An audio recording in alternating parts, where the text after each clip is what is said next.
আসসালামু আলাইকুম ওয়া রাহমাতুল্লাহি ওয়া বারাকাতুহু। দেখো, ক্লাস 9। আজকে আমি তোমাদের যেটা নিয়ে আলোচনা করব সেটা হচ্ছে ইউরোপের পুনর্গঠন। ঠিক আছে, মানে ইউরোপের পুনর্গঠনে নেপোলিয়নের কি অবদান। ঠিক আছে, তো সেটা নিয়ে আজ আলোচনা হবে, বুঝতে পারলে? তো দেখো, তোমাদেরকে যখন ক্লাস নিয়েছিলাম, তো নেপোলিয়নের উত্থান তখন আমি পড়াচ্ছিলাম। তখন তোমাদেরকে বলছিলাম যে নেপোলিয়ন কীভাবে এই ফ্রান্সের সম্রাট হয়েছিলেন, তাই তো। তো সেইখানেতে আমরা কি দেখেছিলাম যে নেপোলিয়ন ছিলেন বিশ্বের এক অন্যতম শ্রেষ্ঠ রণকৌশলী সেনানায়ক।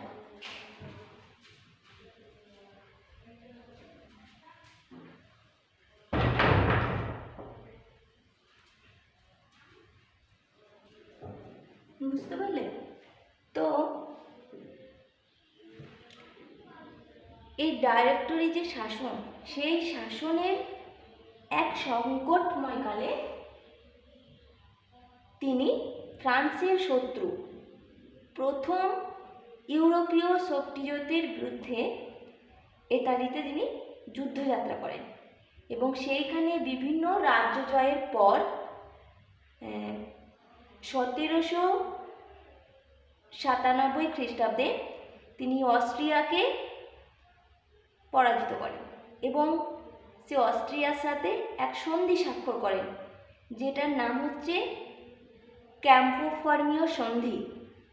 ঠিক আছে, তো এখানে যে সন্ধিগুলোর কথা বলবো, যে যুদ্ধগুলোর কথা, সেগুলো তোমাদেরকে মনে রাখতে হবে। এগুলো তোমরা খাতাতে লিখে নেবে, বুঝতে পেরেছো? নাহলে প্রবলেম হবে, বোঝা গেছে?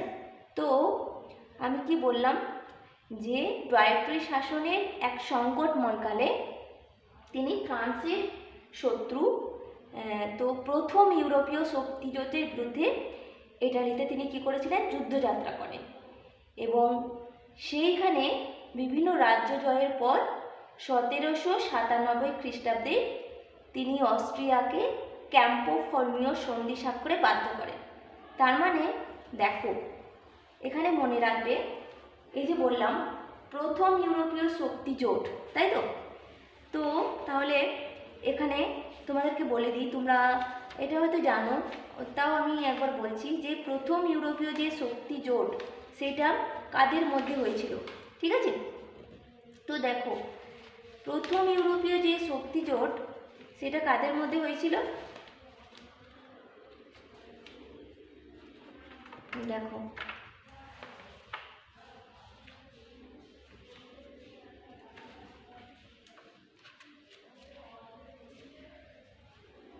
আমি লিখে দিচ্ছি, তোমরা এটা লিখে নেবে। ঠিক আছে, প্রথম যে শক্তি জোট,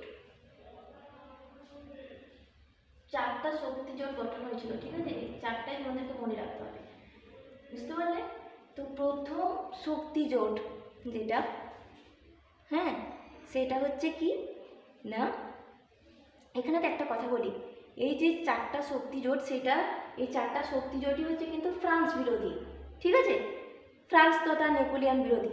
ঠিক আছে, তো এই যে ফ্রান্স বিরোধী যে 4টি শক্তি জোট, সেগুলো তোমরা একটু লিখে নেবে।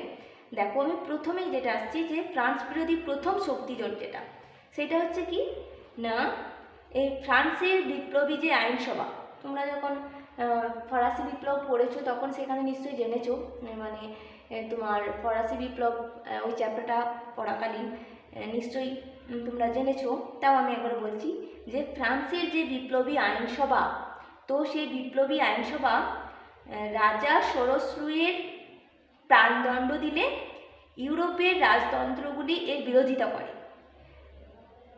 বিপ্লবী ফ্রান্সকে শায়েস্তা করার উদ্দেশ্যে England, Austria, Prussia, Spain, Portugal, Sweden প্রভৃতি দেশ ফ্রান্স বিরুদ্ধে এক শক্তিজোট গঠন করে, যেটাকে বলা হচ্ছে প্রথম শক্তিজোট। আর সময়টা হচ্ছে 1793 খ্রিস্টাব্দ। ঠিক আছে, তাহলে সময়টা কত হবে? 1793 খ্রিস্টাব্দ। ঠিক আছে। আর প্রথম শক্তি জোটের মধ্যে তাহলে কারা কারা, কাদেরকে নিয়ে গঠন করা হচ্ছে? ইংল্যান্ড, অস্ট্রেলিয়া, দেখো আমি এখানে লিখছি, ইংল্যান্ড, অস্ট্রিয়া, ঠিক আছে, আর কি Prussia, Spain, Prussia, Spain, Portugal আর সুইডেন।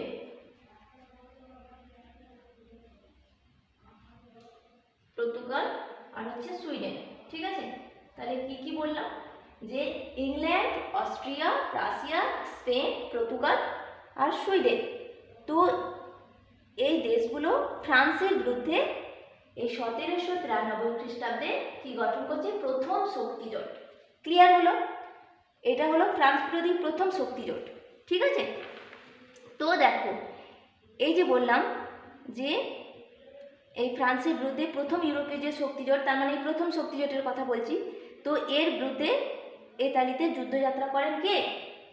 নেপোলিয়ন, তাই তো? যেহেতু ফ্রান্স বিরোধী প্রথম শক্তি জোট গঠন করা হয়েছিল, সেই জন্য তোমার এই ফ্রান্সের পক্ষে সরি তোমার হ্যাঁ ফ্রান্সের পক্ষে তোমার নেপোলিয়ন ইতালিতে যুদ্ধ করছেন এই প্রথম শক্তি জোটের বিরুদ্ধে। ক্লিয়ার হলো?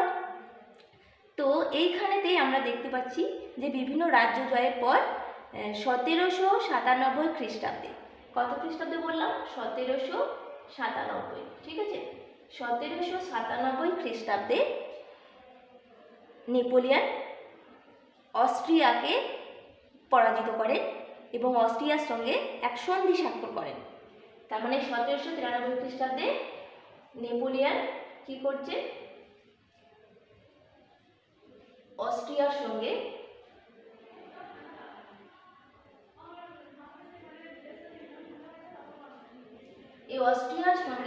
এক সন্ধি স্বাক্ষর করছেন। ঠিক আছে, যেই সন্ধিটার নাম হচ্ছে ক্যাম্পো ফর্মিও সন্ধি। মনে রাখবে, ক্যাম্পো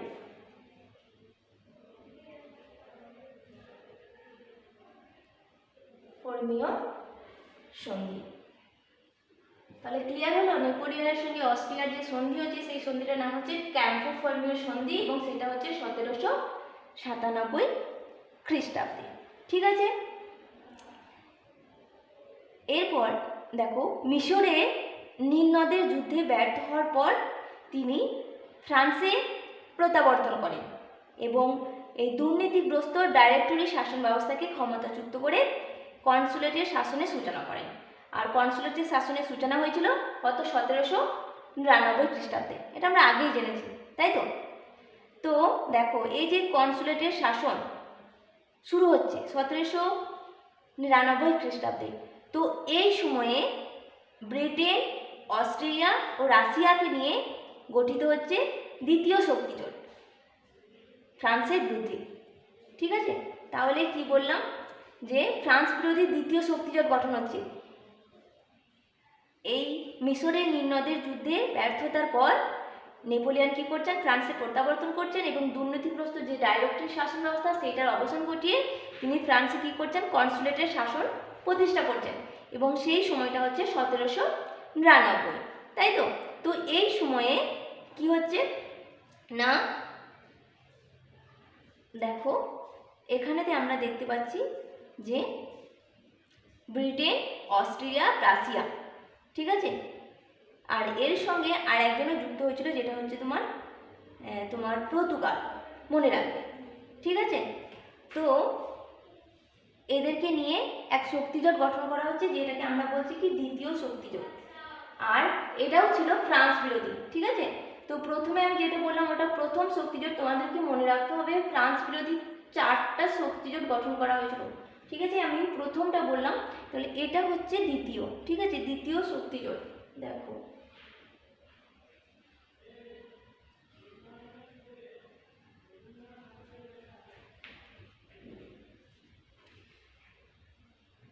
তাহলে দ্বিতীয় শক্তিজোটটা সম্পর্কে একটু জেনে নিই। এই নেপোলিয়নের প্রথম শক্তিজোট দেখো, নেপোলিয়নের এই যে বললাম কনসুলেটের শাসন প্রতিষ্ঠা হচ্ছে, তারপরেই দেখো কি হচ্ছে না উগ্র সাম্রাজ্যবাদী নীতি। এটা সম্পর্কে আমি তোমাদেরকে বলেছি, তোমরা জানো তাই তো, উগ্র সাম্রাজ্যবাদী নীতিটা কি, তাই আর এখানে ব্যাখ্যা করছি না। তো নেপোলিয়নের এই উগ্র সাম্রাজ্যবাদী নীতি ও বিভিন্ন সামরিক অভিযানের সফলতা ইউরোপীয় দেশগুলিকে আতঙ্কিত করে তুলেছিল। তো এই পরিস্থিতিতে ইংল্যান্ড, অস্ট্রিয়া, পর্তুগাল, রাশিয়া প্রভৃতি দেশ ফ্রান্সের বিরুদ্ধে এই 1799 খ্রিস্টাব্দে যে জোট গঠন করছে সেটাকে আমরা বলছি দ্বিতীয় শক্তিজোট। ঠিক আছে, দেখো তাহলে দ্বিতীয় শক্তিজোটটা গঠন হচ্ছে 1799 খ্রিস্টাব্দে। ঠিক আছে, আর এই দ্বিতীয় শক্তিজোটের মধ্যে কারা পড়ছে তাহলে? ইংল্যান্ড, অস্ট্রিয়া,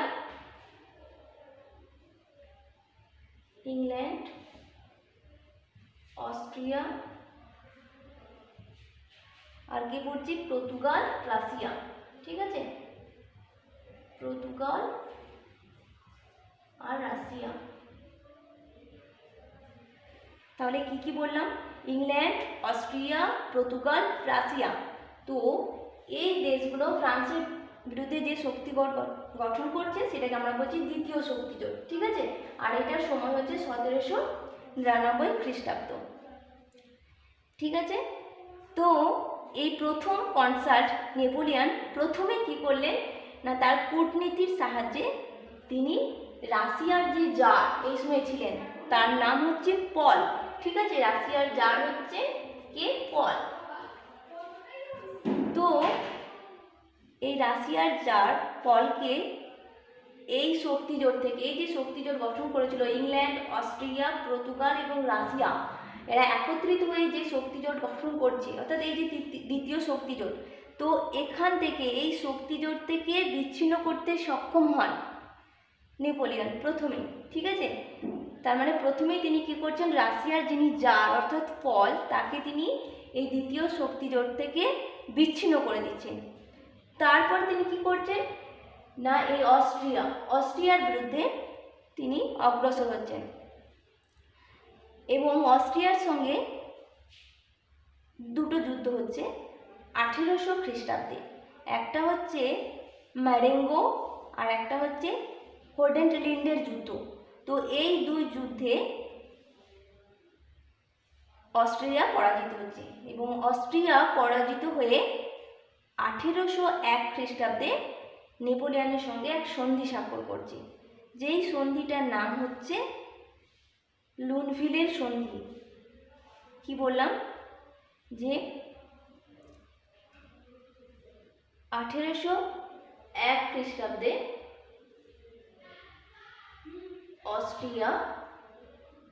অস্ট্রিয়া নেপোলিয়নের সঙ্গে এক সন্ধি স্বাক্ষর করছে, যেই সন্ধিটার নাম বললাম কি? লুনভিলের সন্ধি। ঠিক আছে, মনে রাখবে লুনভিলের সন্ধি। ঠিক আছে, মনে রাখবে। বুঝতে পারলে কি বললাম? এবারে কি হচ্ছে দেখো,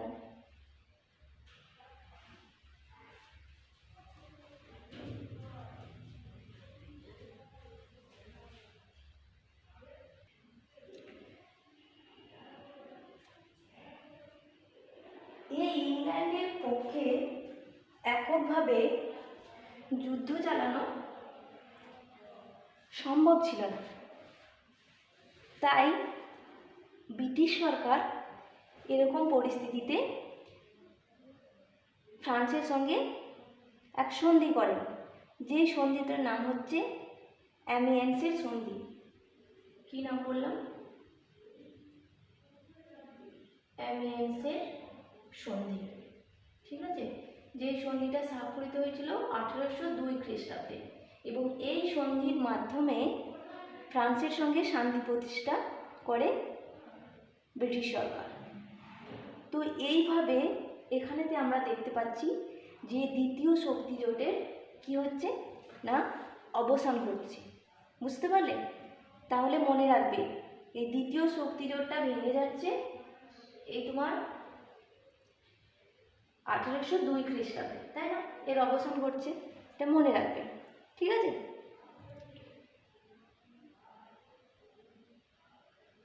তো এইভাবে দ্বিতীয় শক্তিজোটের অবসান ঘটলে নেপোলিয়ন ফ্রান্সে প্রভুত্ব জনপ্রিয়তা অর্জন করেন এবং এই বছরেই তিনি নিজেকে সারা জীবনের জন্য কনসাল বলে ঘোষণা করেন এবং 1804 খ্রিস্টাব্দে তিনি সম্রাট পদে অধিষ্ঠিত হন। বুঝতে পারলেন? তো সম্রাট পদ গ্রহণের পর নেপোলিয়নের সাম্রাজ্যের চরিত্রেরও পরিবর্তন ঘটে। এই ইংল্যান্ড মানে ইতালি, হল্যান্ড, সুইজারল্যান্ডের যে প্রজাতন্ত্র, সেই প্রজাতন্ত্রগুলিকে ধ্বংস করে নেপোলিয়ন এইসব স্থানে নিজ সামরিক কর্তৃত্ব প্রতিষ্ঠা করেন। তাহলে কি দেখলাম? যে সম্রাট পদ গ্রহণ করার পর নেপোলিয়ন তার সাম্রাজ্যের চরিত্রেরও পরিবর্তন ঘটান। তিনি ইটালি, হল্যান্ড, তারপরে সুইজারল্যান্ডের প্রজাতন্ত্র যেগুলো, সেই প্রজাতন্ত্রগুলিকে তিনি ধ্বংস করে দেন এবং এইসব স্থানে তার নিজ সামরিক কর্তৃত্ব প্রতিষ্ঠা করেন। তাছাড়াও নানা বাণিজ্যিক ও রাজনৈতিক দ্বন্দ্বের ফলে ইংল্যান্ড ও ফ্রান্সের মধ্যে সম্পাদিত যে অ্যামিয়ান্সের সন্ধি আমি একটু আগে বললাম, তো এই সন্ধিটাও ভেঙে যায়। বুঝতে পারলেন? এবং নেপোলিয়ন সরাসরি ইংলিশ চ্যানেল অতিক্রম করে ইংল্যান্ড আক্রমণের প্রস্তুতি নেয়।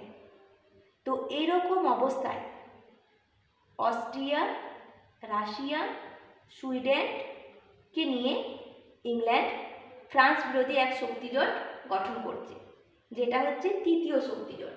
ঠিক আছে, কি বললাম? তৃতীয় শক্তিজোট। তাহলে কীভাবে গঠন হলো বুঝতে পারলে তো? তার মানে তৃতীয় শক্তিজোটের মধ্যে তাহলে কারা পড়ছে দেখো, কি বললাম? অস্ট্রিয়া, রাশিয়া এবং সুইডেনকে নিয়ে ইংল্যান্ড ফ্রান্স বিরোধী যে শক্তিজোট গঠন করছে সেটাকে আমরা বলছি তৃতীয় শক্তিজোট, তাই তো? তার মানে তাহলে তৃতীয় শক্তিজোট সম্পর্কে আমরা এখানে কি জানলাম? দেখো, এই নেপোলিয়নের ধারাবাহিক যে সামরিক সাফল্য ও দ্রুত ক্ষমতা বৃদ্ধি, তো এটা ইউরোপের বিভিন্ন দেশকে আতঙ্কিত করে। ফলে ইংল্যান্ড, সুইডেন, রাশিয়া, তাই তো? ইংল্যান্ড, সুইডেন, রাশিয়া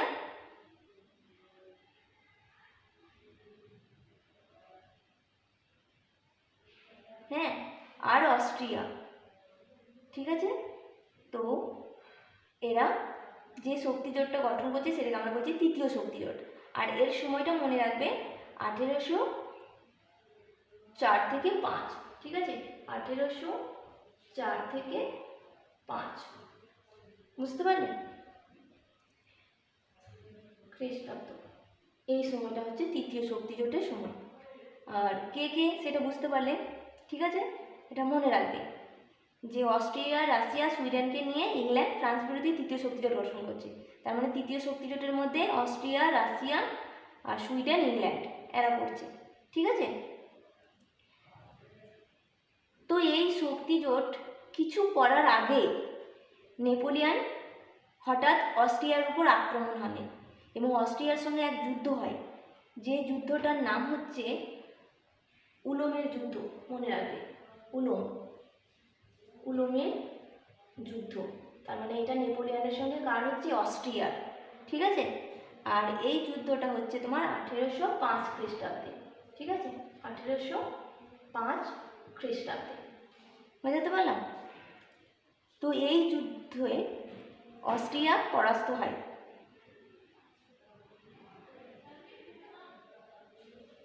এর কয়েকদিন পরই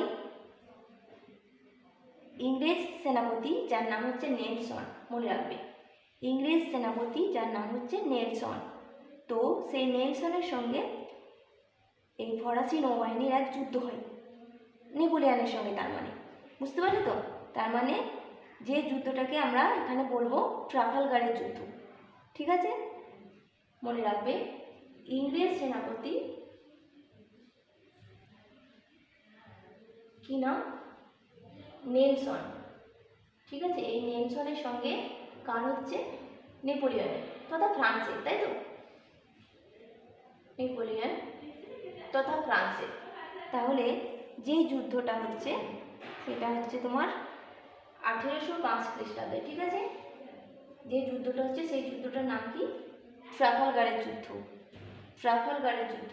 ঠিক আছে, মনে রাখবে, এটা খুব ইম্পর্টেন্ট। ট্রাফালগারের যুদ্ধ। ঠিক আছে, তো এই যুদ্ধে এই ফরাসি নৌবাহিনী ধ্বংস হয়ে যাচ্ছে। বোঝা গেছে? তো এইখানেতে আমরা এই ট্রাফালগারের যুদ্ধ সম্পর্কে একটু বিস্তারিতভাবে জেনে নেব। ঠিক আছে, দেখো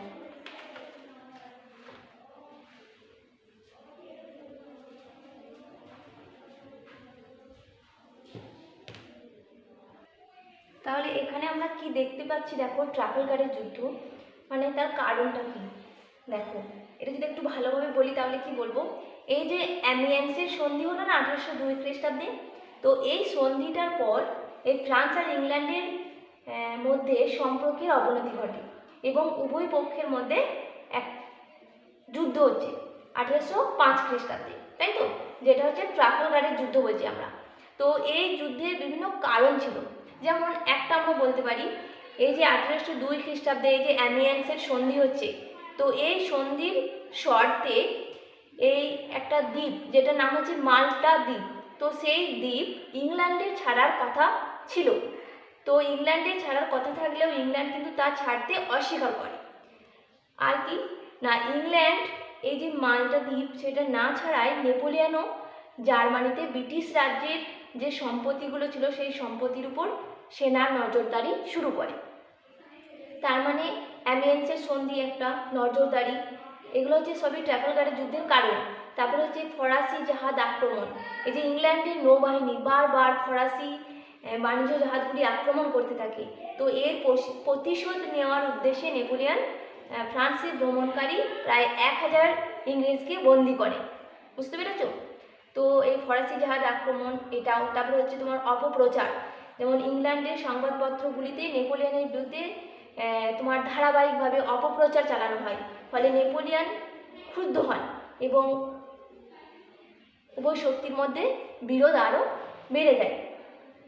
তার পাশাপাশি এই ফ্রান্সের নৌশক্তি বৃদ্ধি, এই সামুদ্রিক বাণিজ্য ও নৌযুদ্ধে ইংল্যান্ডের শ্রেষ্ঠত্ব ধ্বংস করার উদ্দেশ্যে ফ্রান্স নৌশক্তি বৃদ্ধিতে তৎপর হয়ে ওঠে, ফলে ইংল্যান্ড আতঙ্কিত হয়ে ওঠে। বুঝতে পেরেছ? তো সেই জন্য আমরা দেখতে পাচ্ছি যে অ্যামিয়েন্সের সন্ধি ভেঙে যাওয়ার পর নেপোলিয়ন সরাসরি এই ইংলিশ চ্যানেল অতিক্রম করে ইংল্যান্ড আক্রমণের পরিকল্পনা করে।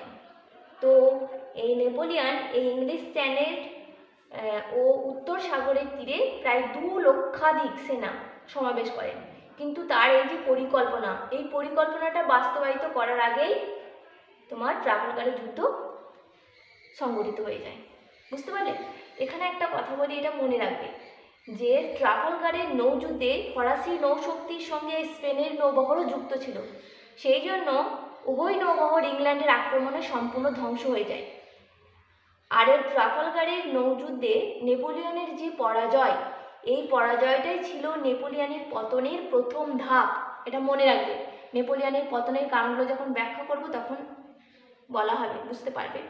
তো যাই হোক, এখানে আমি বলে দিলাম যে ট্রাফালগারের নৌযুদ্ধে নেপোলিয়নের যে পরাজয় সেটা হচ্ছে নেপোলিয়নের পতনের প্রথম ধাপ।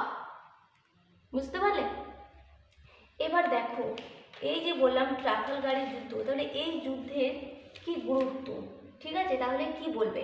দেখো, এই যে বললাম 1805 খ্রিস্টাব্দে ইংল্যান্ড এবং ফ্রান্সের মধ্যে ট্রাফালগারের নৌযুদ্ধ সংঘটিত হচ্ছে। তো এই যুদ্ধে ইংরেজ নৌসেনাপতি নেলসন ফরাসি নৌসেনাপতি ভিলেনে উফকে শোচনীয়ভাবে পরাজিত করেন। এখানে মনে রাখবে যে ট্রাফালগারের নৌযুদ্ধে ইংল্যান্ডের তথা ইংরেজদের যে নৌসেনাপতি ছিল তিনি হচ্ছেন নেলসন, আর ফরাসি নৌসেনাপতি যিনি ছিলেন তিনি হচ্ছেন ভিলেনোভ, ঠিক আছে, বা ভিলেনিভ মনে রাখবে, ভিলেনিউভ মনে রাখবে। তো এখানে এই ইংরেজ নৌসেনাপতি নেলসন ফরাসি নৌসেনাপতি ভিলেনিউভকে শোচনীয়ভাবে পরাজিত করে। তো এই যুদ্ধের গুরুত্ব হিসেবে আমরা কি বলতে পারি, যে ব্রিটিশ নৌবহরের শ্রেষ্ঠত্ব, তার মানে ট্রাফালগারের যে নৌযুদ্ধ, এই নৌযুদ্ধে ব্রিটিশ নৌবাহিনী ফ্রান্স ও স্পেনের যে যৌথ নৌবহর সেটাকে ধ্বংস করে দেয়, যেটা আমি একটু আগেই বললাম। তো এই যুদ্ধে প্রমাণিত হয় কি বলতো, যে ফ্রান্সের তুলনায় ব্রিটিশ নৌবাহিনী হচ্ছে অনেক বেশি শক্তিশালী, তাই না? তাছাড়া আর কি, তার মানে এটা একটা গুরুত্ব হিসাবে বলতে পারি যে ব্রিটিশ নৌবহরের শ্রেষ্ঠত্ব। আর কি বলতে পারি, নেপোলিয়নের স্বপ্নভঙ্গ। এই যে সাম্রাজ্যবাদী নেপোলিয়ন সুবিশাল ফরাসি সাম্রাজ্য গড়ে তোলার যে স্বপ্ন দেখেছিলেন তা এই যুদ্ধে পরাজয়ের ফলে ভেঙে যায়, এবং ইংল্যান্ডকে পদানত করার বিষয়ে তার স্বপ্নও অসম্পূর্ণ থেকে যায়। নেপোলিয়নের স্বপ্নভঙ্গ, এটা আমরা বলতে পারি। আর কি বলতে পারি, ফরাসি নৌবহর ধ্বংস। এই যে ট্রাফালগারের নৌযুদ্ধ, ফরাসি নৌবহর সম্পূর্ণভাবে ধ্বংস হয়। তো ভবিষ্যতে ফ্রান্সের পক্ষে ইংল্যান্ডকে প্রতিহত করার যে সম্ভাবনা সেটা বিনষ্ট হয়। তার পাশাপাশি আমরা বলতে পারি যে এই ট্রাফালগারের যুদ্ধে ফ্রান্সের পরাজয়ের ফলে ইউরোপে নেপোলিয়নের যে মর্যাদা সেটা যথেষ্ট পরিমাণে নষ্ট হয়, তাই না? বুঝতে পারলে?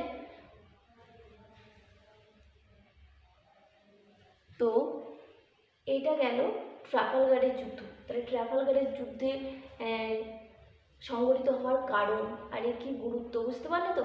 এটা খুবই ইম্পর্টেন্ট, এটা ভালো করে পড়বে, ঠিক আছে? আর আমি এখানে যতগুলো যুদ্ধের কথা বলছি, সন্ধির কথা বলছি, সেগুলো ভালোভাবে লিখে নেবে খাতাতে, ঠিক আছে? কবে হয়েছিল, কাদের মধ্যে হয়েছিল, ঠিক আছে? বোঝাতে পারলাম? তো আজ এই পর্যন্তই। আসসালামু আলাইকুম।